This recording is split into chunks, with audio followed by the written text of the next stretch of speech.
Have you ever pondered on the intricate fabric of Middle Eastern politics and wondered, what is the story behind Hamas, and why does it often court controversy? To understand this, we need to delve into the annals of history and trace the roots of Hamas.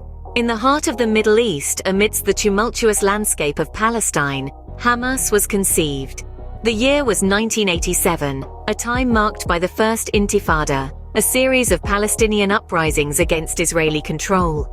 The group emerged as an offshoot of the Muslim Brotherhood, a religious and political organization originating from Egypt. Hamas differentiated itself from other Palestinian factions through its fundamentalist interpretation of Islam. It was this religious fervor that fueled its resistance against Israel, a struggle that continues to this day. The group's founding charter, penned in August of 1988, explicitly calls for the destruction of Israel, a radical stance that has drawn both fierce opposition and zealous support. Fast forward to the year 1993, a pivotal moment in the history of Hamas. This was the year of the Oslo Accords, a peace agreement between Israel and the Palestine Liberation Organization. Hamas, however, staunchly opposed the accords, marking a further escalation in its radical behavior. The turn of the century saw Hamas employing more extreme tactics. Suicide bombings became a common method of attack, causing widespread fear and condemnation.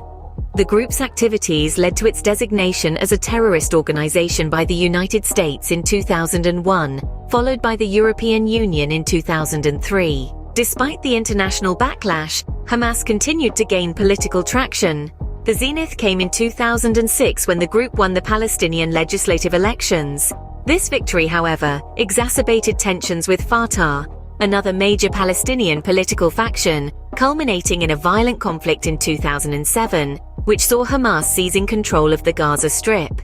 The history of Hamas is a tale of radicalism rooted in religious belief, political ambition, and a struggle for identity.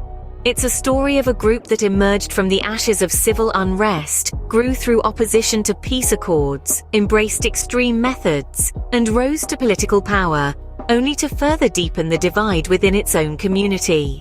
The key events in this narrative: the formation of Hamas during the First Intifada, its opposition to the Oslo Accords, the adoption of suicide bombings, its designation as a terrorist organization, its electoral victory, and the subsequent conflict with Fatah.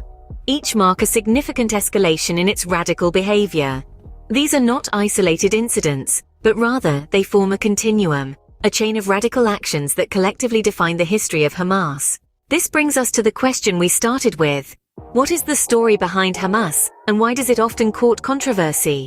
The answer lies in its history, a saga of radical behavior driven by a potent mix of religious ideology, political aspiration, and a struggle for identity. So the next time you hear about Hamas in the news, remember this chronicle. Remember the roots of its radicalism, and perhaps you will begin to see the Middle East from a perspective you hadn't considered before.